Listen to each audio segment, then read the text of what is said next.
Hello everyone, welcome to my YouTube channel Edco classes. दोस्तों BPSC TRE 4 PGT और TGT जो English का जो स्पेशल सीरीज चल रहा है आप लोगों के लिए, ये काफ़ी ज़्यादा इंपॉर्टेंट वीडियो होने जा रहा है। क्योंकि ये वीडियो उन सारे एस्पायरेंट्स के लिए इम्पॉर्टेंट है जो टीचर्स की तैयारी कर रहे हैं।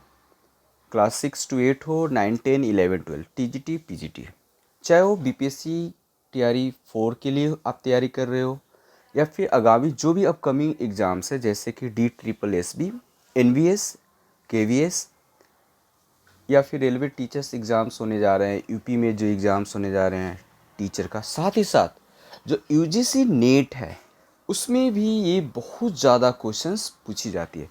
दोस्तों ये जो जो मतलब एग्ज़ाम्स फेवरेबल जो क्वेश्चन है आपको मैं यहाँ पर एक कलेक्ट करके हर एक ऑप्शन को डिस्कस कर रहा हूँ। ये इम्पॉर्टेंट वीडियो इसलिए भी बन जाता है क्योंकि हर एक इम्पॉर्टेंट पॉइंट को मैं डिस्कस कर रहा हूँ ताकि आप सभी को एग्ज़ाम्स में काफ़ी ज़्यादा हेल्पफुल हो सके।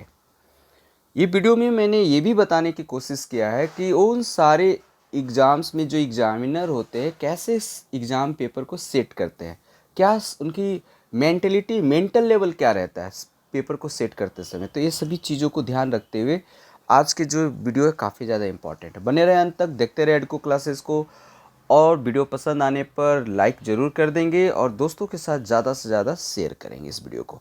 चलिए तो स्टार्ट करते हैं और देखते हैं सबसे पहला क्वेश्चन आपके स्क्रीन पर क्या है। दोस्तों सबसे पहले जो स्क्रीन पर आपका क्वेश्चन है ये आपका EMRS एग्ज़ाम्स में पूछी गई क्वेश्चन है और काफ़ी इम्पॉर्टेंट है, ठीक है। तो एग्ज़ाम पॉइंट ऑफ व्यू से इसे स्किप नहीं करना है।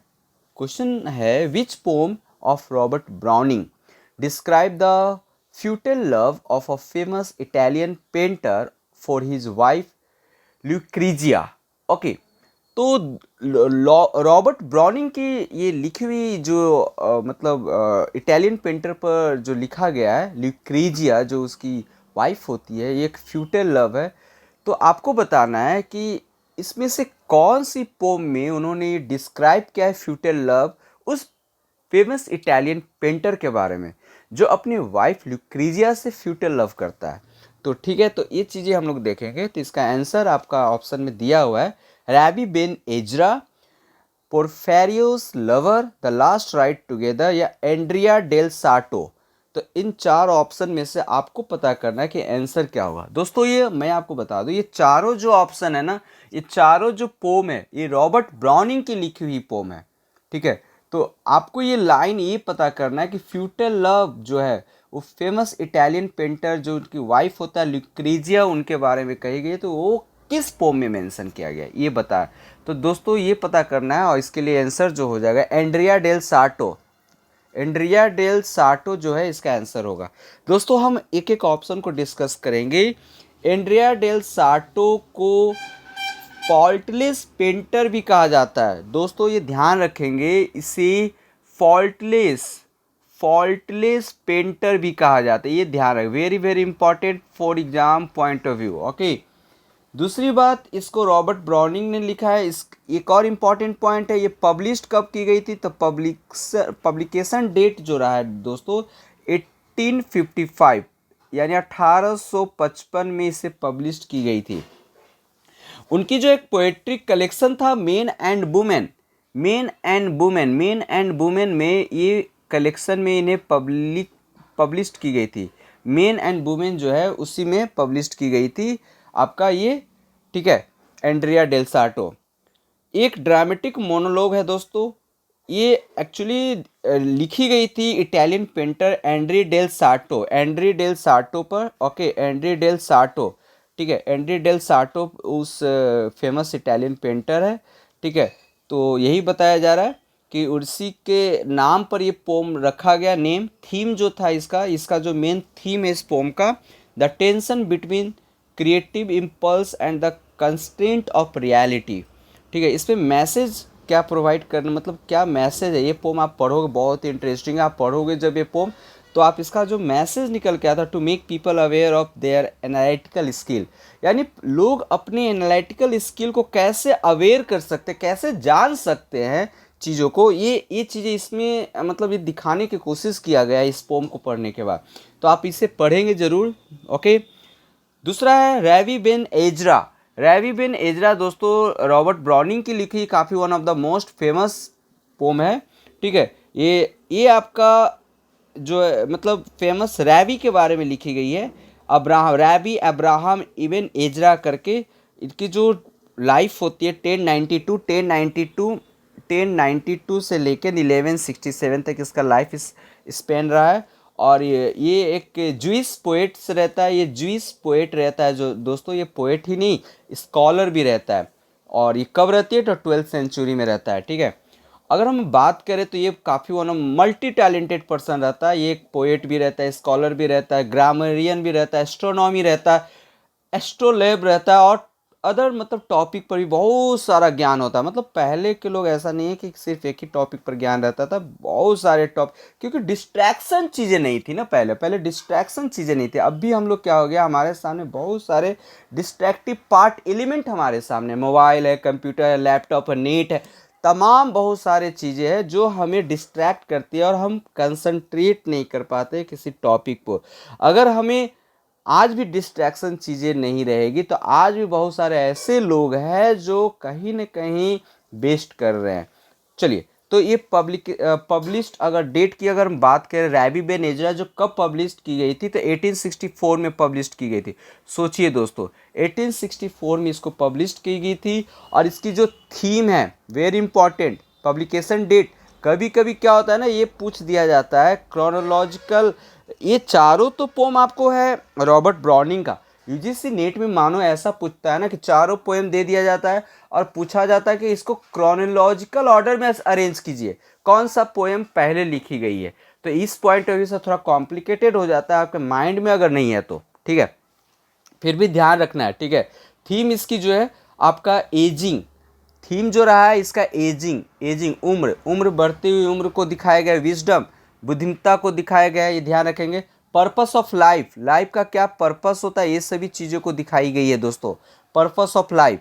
ओके, तो इन सारे थीम पर ये काम किया गया। सेंट्रल थीम अगर देखा जाए रैवी बिन एजरा का तो फेथ रहा है, फेथ। रैवी बिन एजरा जो है एक है, उसके पास एक डीप ट्रस्ट होता है गॉड के बारे में, गॉड्स प्लान फॉर ह्यूमैनिटी, यानी इंसानों के लिए जो गॉड ने जो प्लान किया है उस पर गॉड पर एक ट्रस्ट रहता है रैवी बिन एजरा का। तो इसको यहाँ पर एक्सप्लेन किया गया है। ठीक है, बाय द वे ये बहुत सारे चीज़ें सामने निकल कर आएगी जब आप इसको पोम को पढ़ोगे। बाय द हम यहाँ क्वेश्चंस को डिस्कस कर रहे हैं कैसे कैसे। ओके, चलिए नेक्स्ट ऑप्शन को डिस्कस कर लेते हैं। नेक्स्ट ऑप्शन जो आपके पास है पोर्फायरियस लवर, वेरी इंपॉर्टेंट। पोर्फायरस लवर जो है, पोर्फायरस लवर, ये रॉबर्ट ब्राउनिंग की लिखी हुई है। ठीक है ना, इसका दो पार्ट में पब्लिश्ड होता है दोस्तों। पहला जो पब्लिकेशन जो डेट रहा है प्रोफायरा का, जनवरी 1836 में, जनवरी जनवरी 1836 में रहा है, ये ध्यान रखेंगे।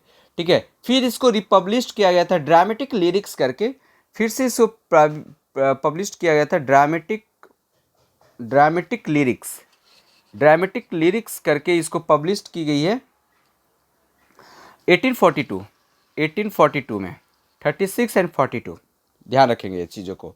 ठीक है, paid with John's Agricola and meditation के रूप में under the title of mad house cell, जो रिपब्लिश की गई थी ड्रामेटिक लिरिक्स 1842 में, उसका जो टाइटल रहा था mad house cells, mad house cells के रूप में। ये सभी चीज़ें ध्यान रखेंगे दोस्तों। प्रोफायरस लवर में जो मतलब बताने की जो ब्राउनिंग का जो first ever short dramatic monologue रहा है। ठीक है, रॉबर्ट ब्राउनिंग की एक फर्स्ट शॉर्ट ड्रामेटिक मोनोलॉग रहा है और first of his poems to examine abnormal psychology. इसमें मतलब रॉबर्ट ब्राउनिंग ने एबनॉर्मल साइकोलॉजी को दिखाने की कोशिश किया है। तो यहाँ पर चीज़ें सामने निकल कर आती है कि ये दो बार पब्लिश्ड होती है 1836 में, और दूसरी बार ये रिपब्लिश जब किया जाता है मैड हाउस सेल करके टाइटल दिया जाता है वो 1842 में। ठीक है, तो यहाँ पर आपको ये समझ में आई होगी। अब हम बात करते हैं द लास्ट राइड टुगेदर को। द लास्ट राइड टुगेदर, ये भी आपको 1855 में इसको पब्लिश किया गया है, 1855 में। ठीक है, इसको हम मेरे सबका एक क्रोनोलॉजिकल डेट डाल देंगे हम। ठीक है, सबका डेट, तो इसका पब्लिकेशन डेट है 1855 है दोस्तों। ठीक है। इसको भी मेन एंड वुमेन, उनकी जो रॉबर्ट ब्राउनिंग की कलेक्शन है पोएम का मेन एंड वुमेन, उसमें पब्लिश किया जाता है। ठीक है। ये जो है पब्लिकेशन कब पब्लिश की जाती है, विक्टोरियन एरा के टाइम में। इसको विक्टोरियन एरा जो जिस समय रहता है, ठीक है, उसी टाइम में ये पब्लिश होती है। ये एक ब्राउनिंग की काफ़ी वेल नोन ड्रामेटिक मोनोलॉग रहा है। ठीक है। इसका जो थीम है दोस्तों, थीम है romantic love, innocent lost, social injustice and shared experience. ये सारे चीज़ें इसका थीम रहा है। तो कहीं ना कहीं ये काफ़ी ज़्यादा इंपॉर्टेंट हो जाता है। चलिए आपको हम एक इसका पब्लिकेशन डेट दे देते हैं, ताकि आपको एक कलेक्शन और एक माइंड में रखने की रहेगा तो ज़्यादा बेटर रहेगा। तो सबसे पहले हम लोग देखते हैं रैबी बेन एजरा का जो पब्लिकेशन डेट रहा है 1864 रहा है। ठीक है। प्रोफायरियस लवर्स का जो पब्लिकेशन डेट रहा है दोस्तों, इसको आप देख लोगे, इसका पब्लिकेशन डेट कब रहा था, 1836 में। 1836 में इसका पब्लिकेशन डेट रहा है। द लास्ट राइट टुगेदर का पब्लिकेशन डेट रहा है दोस्तों 1855 में, 1855। और एंड्रा डेल साटो का जो पब्लिकेशन डेट रहा है ये भी 1855 में ही पब्लिश्ड हुआ है। अब कभी कभी आपको कन्फ्यूजन होने लगेगा तो आप मंथ से आगे पीछे कर सकते हो। ठीक है। तो इस तरह से चीज़ों को आपका क्लियर हो जाएगा। तो आप अगर क्रोनोलॉजिकल ऑर्डर होगा तो आप अरेंज कर सकते हो, एकदम सिंपल हो गया इसके लिए। तो फिर से एक बार याद करवा देते हैं। प्रोफायरियाज लवर 1836 में जो है रॉबर्ट ब्राउनिंग का फर्स्ट पब्लिश्ड हुआ था novel, sorry poem. Rabbi Ben Ezra 1860, उसके पहले दो the last ride together, Andrea del Sarto और रैबी बेन एजरा, ये 4 रहा है। ठीक है। चलिए नेक्स्ट क्वेश्चन की तरफ मूव करते हैं। नेक्स्ट क्वेश्चन को हम देखते हैं। An elegy written on the death of Keats by Shelley is named. दोस्तों जॉन किट्स जब डेथ किए थे, तो जैसे ही एक खबर सुनते हैं पीवी सैली, तो वो एक पोम लिखते हैं, एक एलिजी लिखते हैं। एलिजी एक प्रकार का पोम है दोस्तों। जैसे पोएम बहुत सारे टाइप के होते हैं। Sonnet is the part of poem, elegy is the part of poem. Okay, तो okay, ballads is the part of poem. तो ये टाइप है, पोएम का एक टाइप होता है। ठीक है। तो एलिजी कोई डेथ कर जाता है, कोई मर जाता है, तो उसको हम शोक को मतलब हम डीप शॉक हो जाते हैं, सदमा में रहते हैं, तो उसको व्यक्त करने के लिए हम वर्ड का यूज करते हैं, उसको एक्सप्लेन करते हैं, चाहे वो पोएम के रूप में हो, चाहे शायरी के रूप में हो, या किसी भी तरह से हम उसे एक्सप्लेन करते हैं। तो उसको पोएम के रूप में अगर करेंगे तो उसे एलिजी कहते हैं, एलिजी। तो इसका आंसर क्या होना चाहिए कि किट्स के मरने पर जो पीवी सैली ने जो एक पोम लिखा था, उस कौन सा पोम था, Adonais, Adonais. Okay, Adonais is the correct answer. Okay, ADONIS, Adonais. Adonais जो है इसका आंसर हो जाएगा दोस्तों। ये जॉन किट्स के मतलब मरने पर लिखी गई थी पीवी सैली के द्वारा। ये एक पैस्ट्रल एलेजी है दोस्तों, पैस्ट्रल। ओके, ये एक पैस्ट्रल एलेजी है। ये जो भी चीज़ें हम आपको बता रहे हैं ना, ये एग्ज़ाम के पॉइंट ऑफ व्यू से काफ़ी इंपॉर्टेंट है। इसको लिखी गई थी 1821 में, 1821 में। ओके, ये आपको 495 लाइन, 495 लाइन्स है दोस्तों। ओके, और ये स्पेंसरियन स्टेंजा में लिखी गई है, यानी इसमें 495 लाइन्स है। और किस स्टेंजा में लिखी गई है, इस पे 55 Spencerian stanza. Okay, Spencerian stanza में लिखी गई है। और कह सकते हैं कि ये जो कंपोस्ट की गई थी, स्प्रिंग सीजन में कंपोस्ट की गई थी। ठीक है। जैसे ही पीवी सैली सॉरी किट्स की डेथ होती है, उनको खबर मिलता है, ठीक है, तो ये पोम लिख देते हैं। ठीक है। तो मतलब कह सकते हैं कि पीवी सैली का जो जॉन किट्स का जो डेथ हुआ था, उसके 7वें सप्ताह के बाद ये तुरंत ये लिखते। पहले मोबाइल वोबाइल का ज़माना नहीं था भाई, इमीडिएटली कैसे खबर मिल सकता है। तो 7 सप्ताह के बाद उनको जब खबर मिलता है मरने का, तो बेचारे क्या करेंगे, अब उनके भोज उज पर पहुँचे नहीं खाने होने के लिए, तो हो सकता है अब क्या करेंगे, उनके याद में, उनके आत्मा को शांति के लिए लिख दिए। बाय द वे मैं कोई कमेंट नहीं कर रहा हूँ, प्लीज़। तो आगे हम बात करेंगे मीनिंग ऑफ दिस पोम। इस पोम का जो मीनिंग है, कमेमोरेट, याद किया जाता है उनके लाइफ को, उनके मतलब संतावना दिया जाता है, उनके legacy of John Keats. Okay, the main theme जो रहा है relationship between man and nature. मतलब इसमें जो थीम रहा है ना, मैन और नेचर, आदमी, इंसानों और प्रकृति के बीच में क्या रिलेशनशिप है, उन सारी चीज़ों को ये थीम को दिखाया गया। आपको बता दें दोस्तों, नेक्स्ट है एलेस्टर। एलेस्टर जो है एक ये भी एक पीवी शैली, जो आप देख रहे हो ना, एलेस्टर हो गया, ओzymandias हो गया, ऑन अ डेड वॉयलेट हो गया, एडोनियस हो गया, ये सारा जो लिखी गई है ना, ये आपका पीवी शैली के द्वारा लिखी गई पोम है। ठीक है। एलेस्टर, एलेस्टर जो है दोस्तों, इसका और भी एक नाम है, या द स्पिरिट ऑफ सॉलिट्यूड। इसको हम क्या बोल सकते हैं, the spirit, okay, the spirit of solitude, solitude, इस तरीके से इसका नाम हम बोल सकते हैं। ठीक है। इसको पब्लिक जो लिखी गई थी ना, 10 सितंबर से लेके 14 दिसंबर 1815 में लिखी गई थी ये। ठीक है। लिखने का जो टाइम है 10 से 14 सितंबर, सितंबर 1815 में ये लिखी गई है। लेकिन ये जो पब्लिकेशन डेट है दोस्तों, ये पब्लिकेशन डेट है, ये आपको 1816, 1816, 1816 में ये इसको पब्लिश की गई थी। और कह सकते हैं कि जब पब्लिश की गई थी, बिना टाइटल का पब्लिश की गई थी। ठीक है। और कह सकते हैं कि इसका जो थॉमस लव पीकॉक पोएम का जो मतलब लाइंस है, इसमें 720 लाइन है। एल्स्टर में 720 लाइंस है देखने को मिलता है। काफ़ी लंबी लंबी पोएम लिखते थे लोग पहले। ठीक है। It is considered to be one of the first of Shelley major poem. मतलब ऐसा माना जाता है कि पीवी शैली का काफ़ी फर्स्ट मतलब एक इम्पॉर्टेंट पोम रहा है एल्स्टर। ठीक है। हम आपको बता देंगे इसका याद रखोगे। ठीक है। डेट याद रखोगे, ये 1816 एल्स्टर जो है 1816 में इसका पब्लिकेशन डेट रहा है।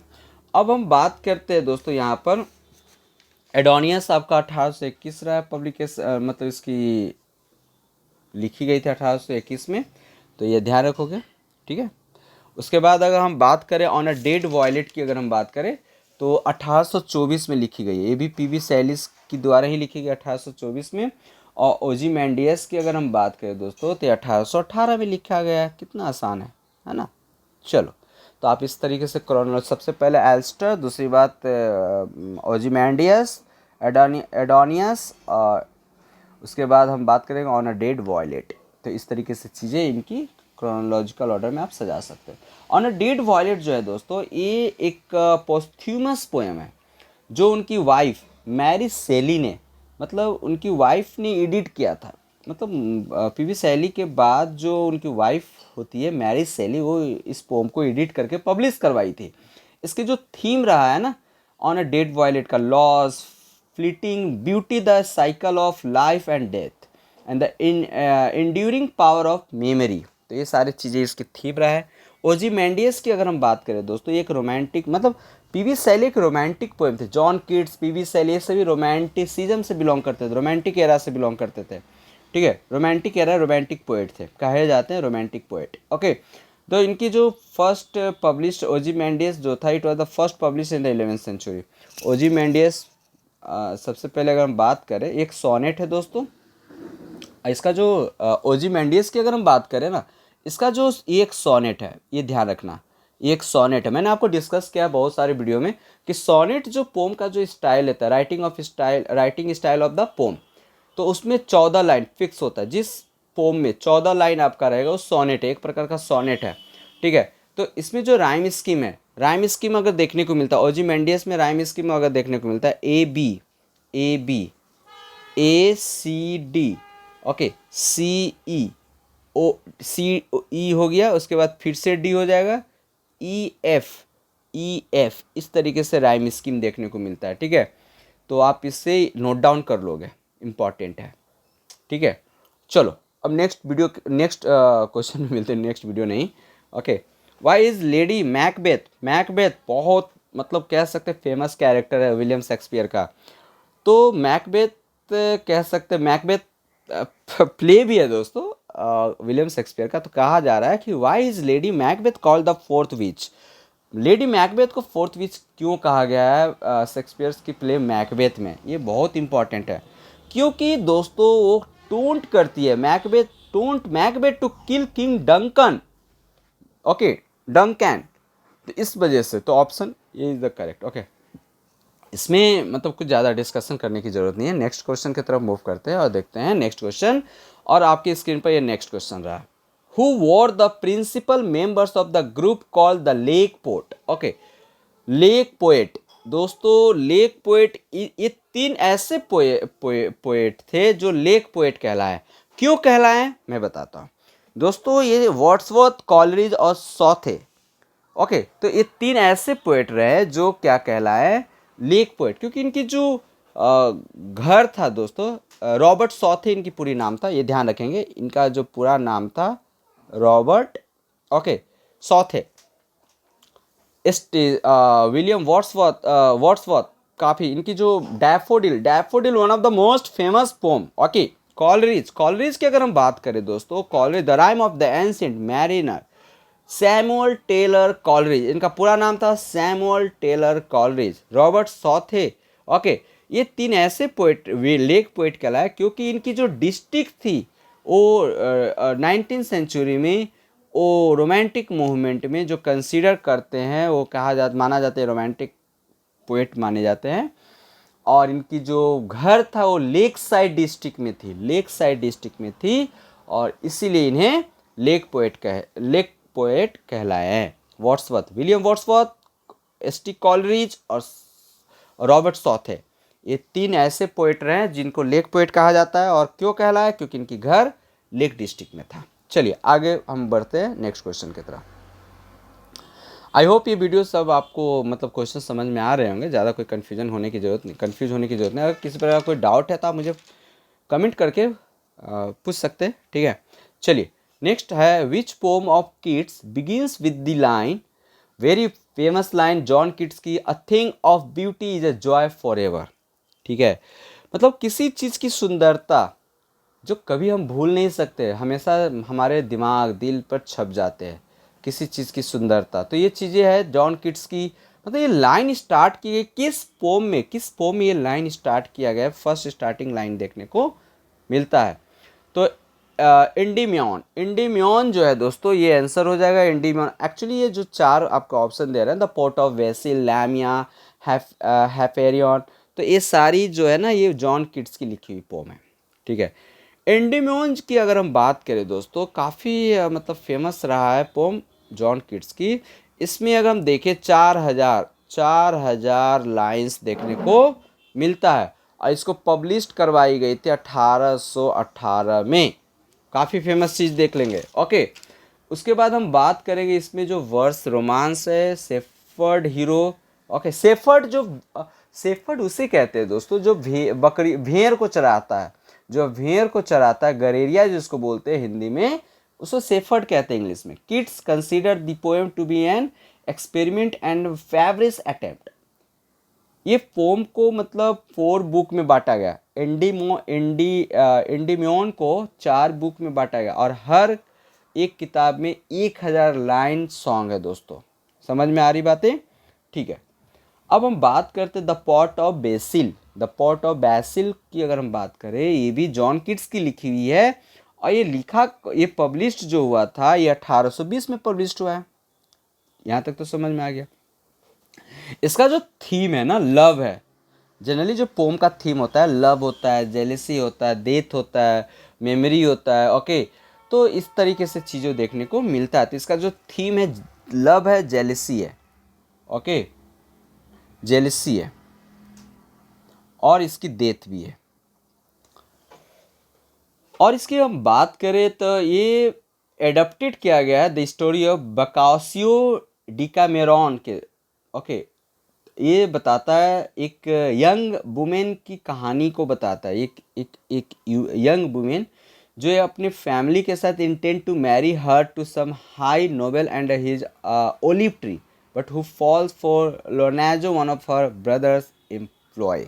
ओके, कहा जाता है ये एक यंग लेडी के बारे में है जो मतलब एक नोबल फैमिली से, एक लाइट ग्रुप, एक बड़े घर की फैमिली से बिलोंग करती है, जिसकी एक शादी कर दिया जाता है। ओके, और शादी करने के बाद लेकिन वो लेडी की फिर से उसको कहीं ना कहीं उसके भाई से वो प्यार हो जाता है, उससे शादी कर लेता। तो ये कहीं ना कहीं एक कहानी, एक स्टोरी है और ये इसमें आप देखोगे बोकासियो डिकैमेरॉन करके जो स्टोरी है वहाँ से लिया गया। ये जॉन किट्स की ये लिखी काफ़ी one of the most famous. इसको आप पढ़ोगे तो बहुत मज़ा आएगा, ठीक है। हम डायरेक्टली आपको बोल रहे हैं, लेकिन इसको पढ़ोगे तो और ज़्यादा अच्छे से समझ में आएगी। The port of Basil, okay. इसका पब्लिकेशन डेट आपको 1820 है, ओके। और इसकी theme love, jealousy and death रहा है। अब दूसरी जो एक पोम है दोस्तों, लामिया। लामिया भी जॉन किट्स की काफ़ी फेमस पोम है और 1820 में इसको भी पब्लिश की गई थी। ध्यान, जुलाई में इसको पब्लिश की गई है, जुलाई 1820 में दोस्तों, ठीक है।